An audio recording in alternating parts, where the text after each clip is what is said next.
পিঙ্কুদের পুকুরটা তো কি সুন্দর লাগছে, আমার তো মনে হচ্ছে এখনই স্নান করে নি। ওরে বাবারে, আমার হাতে এটা কি কামড়ালো এত জোরে? কই, কার সাপে কামড়েছে দেখি তো আমি। হ্যালো আমার দুষ্ট মিষ্টি বন্ধুরা, আশা করি তোমরা সবাই খুব ভালো আছো। তোমরা এখন চলে এসেছো অঞ্জলিদের বাড়িতে, তো চলো তাহলে এবার দেখে নিই কি হয়। এই কি ব্যাপার বলতো, রিঙ্কি তো প্রত্যেকদিন আগে আগেই চলে আসে, আজকের কেন এত দেরি করছে? কি হলো রে ওর? আমার তো মনে হয় ওর মা আমার মায়ের মতো বসে বসে পড়াচ্ছে, ওই জন্য আসতে পারছে না। দেখ একটু পরেই ঠিক চলে আসবে। তুমি তাহলে কি করে এলো অপু দিদি? অপু তো নিশ্চয়ই পালিয়েই এসেছে, দেখ না ওকে জিজ্ঞেস করে, ও পালিয়েই এসেছে। হ্যাঁ রে আবি, তুই একদম ঠিক বলেছিস। মা যখন একটু বাইরের দিকে গিয়েছিল আমি তখনই পালিয়ে এসেছি, কিন্তু তুই কি করে জানলি রে যে আমি পালিয়ে এসেছি? আরে অপু, তুই যে পালিয়ে এসেছিস সেটা তো আগে বলিসনি আমাদেরকে, আবির না বললে জানতেই পারতাম না। আসলে বেশিক্ষণ ধরে মা পড়তে বললে আমিও পালিয়ে যাই রে, তাই আমি বুঝতে পেরেছি যে তুই পালিয়ে এসেছিস। আমার না খিদে পেয়েছে জানো তো, তোমাদের খিদে পায়নি? তোমরা বলতে তো আমার তো খুব দোলে খিদে পেয়েছে। হ্যাঁ রে ঈশা, আমারও তো খিদে পেয়েছে, তুই বললি বলে মনে পড়লো, নাহলে গল্প করতে করতে ভুলেই গেছিলাম। ঠিক আছে তোমরা বলতো, আমি মামামকে গিয়ে বলতি আমাদের টক কলার জন্য খাবার হ্যাঁ ঈশা, যা যা, ওইখানে দেখ মিমি বসে আছে, মিমিকে গিয়ে বল, বললেই দিয়ে দেবে। কি হয়েছে ঈশা, তুমি কি কিছু বলবে? ও মামা মামার না খুব দোলে খিদে পেয়েছে, আমাকে একটু খেতে দাও। হ্যাঁ ঈশা ঠিক বলেছো, আসলে আজকে সকালে অনেক কাজ সেরে একটু বসেছি, তাই আমি একদমই ভুলে গেছিলাম তোমাদের জন্য টিফিন তৈরি করতে। তুমি আজকে কি খেতে চাও বলো? ঠিক আছে, কিন্তু তৈরি করতে হবে না, দাঁড়াতে তাই দিয়ে দাও, তারা তুলমুলি দাও। ঠিক আছে ঈশা, তুমি গিয়ে বসো, আমি তোমাদের সকলের জন্যই মুড়ি আর চানাচুর নিয়ে আসছি, যাও। ঠিক আছে মা, ঠিক আছে, আমি তাহলে তুলে দেই। ঈশা কি হলো রে, তুই চলে এলি? আন্টি কি খাবার দিচ্ছে? মাম্মাম বলেছে তো দেবে, হ্যাঁ দেবে, টানা তুলমুলি দেবে, আমার তো খুব ভালো লাগে খেতে, হ্যাঁ দেবে আচ্ছা আচ্ছা ঠিক আছে, খুব ভালো হয়েছে। নে নে কমলা, ভগবতী ঘাস খাওয়াতে দেখি, তোদের জন্য সেই সকাল সকাল আমি মাঠ থেকে কেটে এনেছি, খা। ভগবতী আর একটু বড় হয়ে গেলে তখন তোদেরকে মাঠে ছেড়ে দিয়ে আসবো, খা, এখন ভালো করে খাওয়াতে দেখি। এই দিদি, তুই কমলার ভগবতীকে খেতে দিচ্ছিস? আচ্ছা ঠিক আছে, আমি ওইদিকে বাচ্চাদের একটু টিফিন দিয়ে দিই, আজকে তো ওদের জন্য কিছু তৈরি করা হয়নি, তাই আজকে ওদের একটু চানাচুর আর মুড়ি দিয়ে দিচ্ছি। হ্যাঁ রে বোন, খুব ভালো হয়, তুই গিয়ে বাচ্চাদের একটু খেতে দিয়ে দে, আমি বাকি ওই দিকের কাজগুলো সেরে নিই। হ্যাঁ রে দিদি, ঠিক আছে, আমি দিয়ে দিচ্ছি।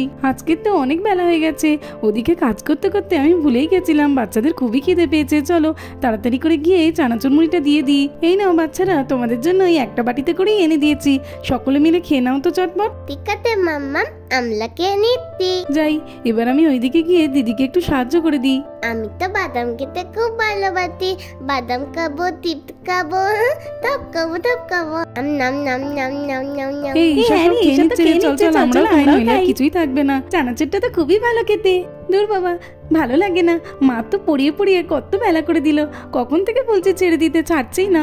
ওদিকে রাখিরা মনে হয় আমাকে ছাড়াই খেলা শুরু করে দিয়েছে। আর দেখেছো, দেখতে দেখতে তো কত গরম পড়ে গেছে, ওদের পুকুরের জলটা কি সুন্দর লাগছে, আমার তো এখনই স্নান করতে ইচ্ছা করছে। ঠিক আছে, আমি বন্ধুদেরকে গিয়ে বলবো যে একদিন আমরা সবাই মিলে এই পুকুরে স্নান করব, অনেক অনেক মজা করে, বাবেল করে। আমার তো এখন স্নান করতে ইচ্ছা করছে, কিন্তু একা একা স্নান করে মজা নেই, তাই থাক, এখন স্নান আর করবো না, তার আগে একটু জলে ভালো করে হাত দিয়ে নি। দেখেছো বন্ধুরা, পুকুরে এটা কি? এটা তো অনেক বড় একটি সাপ, রিঙ্কি তো দেখতেই পাচ্ছে না সাপটাকে, আর পুকুরের জলে হাত দিয়েই যাচ্ছে।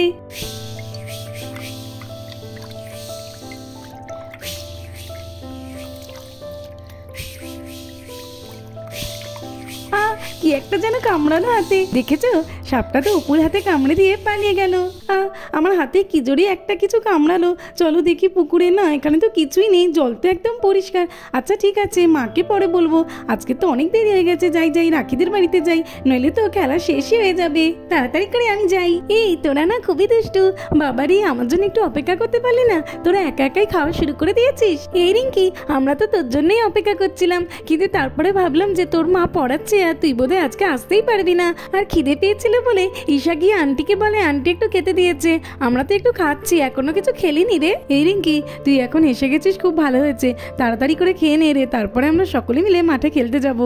লিঙ্কি দিদি, খাও খাও টানা তুলমুলি, তুমি তো খেতে খুবই ভালোবাসো, খাও। না রে, আমার শরীরটা আজকে একদমই ভালো লাগছে না, আমি তো এমনিই বলছিলাম আজকে আমি কিছু খাবো না রে।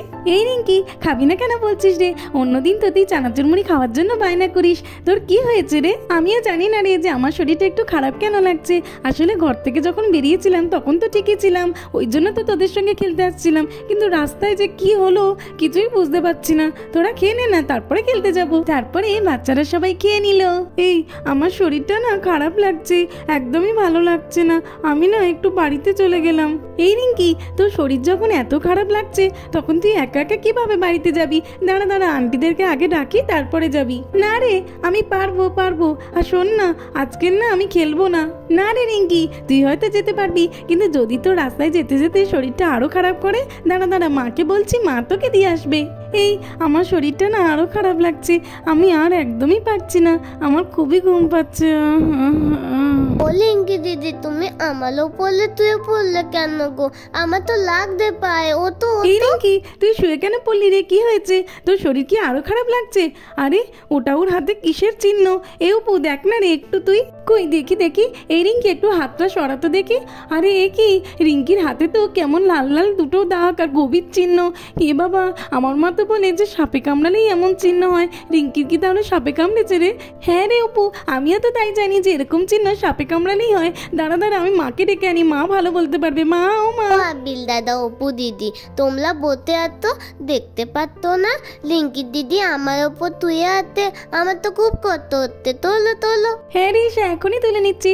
চল আবি, রিঙ্কিকে ভালো করে শুয়ে দিই। হ্যাঁ রে, চল চল, এই তো ভালো করে শুয়ে দিয়েছি রিঙ্কিকে। দেখ আবির, রিঙ্কির হাতে কি বাজেভাবে ক্ষতের চিহ্নটা আছে দেখ। হ্যাঁ রে অপু, দেখেছি তো। দাঁড়া দাঁড়া, মাকে আসতে দে, মা আসলেই সব বোঝা যাবে। কি বলছো নাকি, রিঙ্কিকে সাপে কামড়েছে? হ্যাঁ মা, আমাদের তো তাই মনে হচ্ছে। তুমি গিয়ে দেখবে চলো, তাহলেই তুমি বুঝতে পারবে। হ্যাঁ হ্যাঁ, তোমরা বাচ্চা মানুষ কি দেখেছো?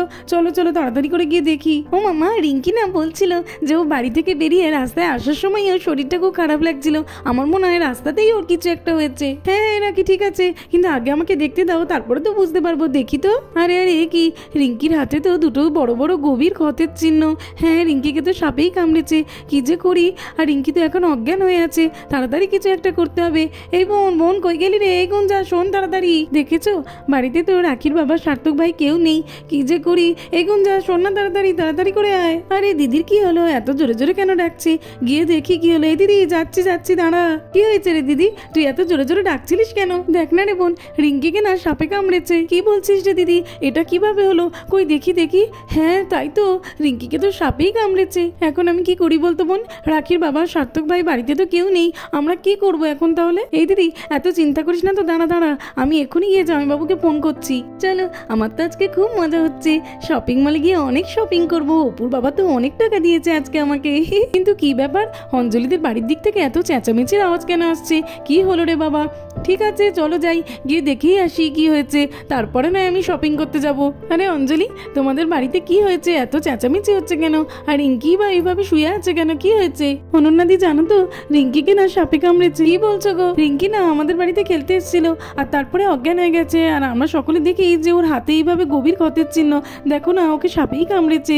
আর বাড়িতে তো কেউ নেই, রাখির বাবা সার্থক ভাই, আমরা কি করি কিছুই বুঝতে পারছি না। বোনকে ফোন করতে বলেছি ও জামাইবাবুর কাছে। এই বোন, কি রে করলি ফোন? এই দিদি, আমি অনেকক্ষণ ধরে ফোন করছি রে, কিন্তু ফোনটা তো লাগছেই না, সুইচ অফ বলছে। মনে হয় জামাইবাবু কাজের মধ্যে আছে বলে ফোনটাকে সুইচ অফ করে রেখেছে রে। সত্যিই তো খুবই মুশকিলে পড়ে গেছো তোমরা। চিন্তা করো না, আমার না একটা ওঝা জানা আছে, উনি খুব ভালো, আমি এখনই কি ওনাকে ডেকে আনছি। রিঙ্কিকে তো এতক্ষণ শুয়ে রাখাও যাবে না। দাঁড়াও দাঁড়াও, একদম চিন্তা করো না তোমরা, আমি এখনই গিয়ে ডেকে আনছি ওনাকে। এ নাও, ব্যাগটা রাখো এখানে, আমি তাড়াতাড়ি করে যাবো আর ওনাকে ডেকে নিয়ে চলে আসবো, তোমরা একটু অপেক্ষা করো। আরে অনন্যাদি তো ওঝা ডাকতে গেল। আমি অবশ্য ওঝাতে অত বিশ্বাস করি না, কিন্তু আমাদের তো এখন কিছু করারও নেই। কি যে করব, ভালো হয়েছে তার থেকে অনন্যাদি ওই ওঝাটাকে আনুক, যদি রিঙ্কি ভালো হয়ে যায়। ও মিমি, মিমি, লিঙ্কি দিদি এমন ভাবে তুই হাতে কেন? কোনো কথা বলতে না। ও লিঙ্কি দিদি, ও তো না গো লিঙ্কি দিদি। ও মিমি, লিঙ্কি দিদি ভালো হয়ে যাবে তো গো। ও লিঙ্কি দিদি, ও তো না তোমাকে নিয়ে তো আবার চিন্তা করতে। ও তো না গো, উঠতে বলো না। মিমি, লিঙ্কি দিদি আমার সাথে কথা বলবে না? এইসা, কষ্ট পাস না রে, রিঙ্কি একদম ঠিক হয়ে যাবে। দেখলি না, অনন্যা আন্টি ওঝা ডাকতে গেল, দেখবি ওঝাটা এসে সব ঠিক করে দেবে। রিঙ্কি আবার কথা বলবে, ওকে তো আমাদের সঙ্গে খেলতে হবে। রিঙ্কিটার তো খুবই খারাপ অবস্থা, খুব বিচ্ছিরিভাবে সাপে কামড়েছে, একদমই কথা বলছে না, অজ্ঞান হয়ে আছে। তাড়াতাড়ি করে ওঝা ডেকে না আনলে ওকে আর বাঁচানোই যাবে না। চলো চলো, আমার শপিং মলে যাওয়ার দরকার নেই, তাড়াতাড়ি করে আমি ওঝা ডেকে আনি। ও মা দেখো রিঙ্কির গা কেমন ঠান্ডা হয়ে গেছে, আমার তো খুবই ভয় করছে। রিঙ্কির গা এমন কেন ঠান্ডা হয়ে গেছে মা? আরে রাখি, এটা তুমি কি বলছো? গা ঠান্ডা হয়ে যাচ্ছে, সেটা তো খুবই খারাপ। অনন্যাদি যে কখন আসবে ওজাটাকে নিয়ে আমি আর পাচ্ছি না, কখন যে আসবে। রিঙ্কির না হলে বড় বিপদ হয়ে যাবে যে। লিঙ্কি দিদি গা ঠান্ডা হয়ে যাচ্ছে? হ্যাঁ কেন কেন? হ্যাঁ ও লিঙ্কি দিদি উঠে পড়ো না, লিঙ্কি দিদি ও তো না। আসুন আসুন ভৈরব ওঝা আসুন, আপনি এই বাড়িটাতেই আসুন। হ্যাঁ হ্যাঁ চলো চলো যাচ্ছি। অঞ্জলি, ও অঞ্জলি, এই দেখো আমি ভৈরব ওঝাকে ডেকে নিয়ে এসেছি। দেখবে এখনই রিঙ্কি ঠিক হয়ে যাবে, ওর কিচ্ছু হবে না। হ্যাঁ হ্যাঁ অনন্যাদি, তুমি একদম ঠিক করেছো। বাচ্চারা সকলে সরে যাও, রিঙ্কিকে যে দেখবে ওই ওঝা, সরে যাও তোমরা সকলে। কই কার সাপে কামড়েছে দেখি তো, দেখি। আরে এই বাচ্চা মেয়েটির। আচ্ছা ঠিক আছে, আগে আমি ঝুলিটা রেখে দিই, তারপরে তো দেখবো। দেখি কোথায় সাপে কামড়েছে। আচ্ছা হাতে কামড়েছে। আরে এ কি দেখছি আমি, এটা আমি কি দেখছি? এ তো অনেক বিষাক্ত সাপে কামড়েছে, একে বাঁচানো প্রায়ই অসম্ভব। ঠিক আছে, আমি আমার মন্ত্র প্রয়োগ করব, তারপরে দেখা যাবে। বাচ্চাটার গাটা তো ঠান্ডাই হয়ে এসেছে একদম। তো বন্ধুরা, আজকের মতেই পর্যন্ত। পরের পার্টে তোমরা দেখতে পাবে যে ওঝা রিঙ্কিকে বাঁচাতে পারলো না পারলো না। তাহলে পরের পার্টটা দেখতে কিন্তু একদম মিস করবে না। আর এই গল্পটা ভালো লাগলে আমার চ্যানেলটাকে সাবস্ক্রাইব করতে কিন্তু একদম ভুলবে না। Tata, thanks for watching.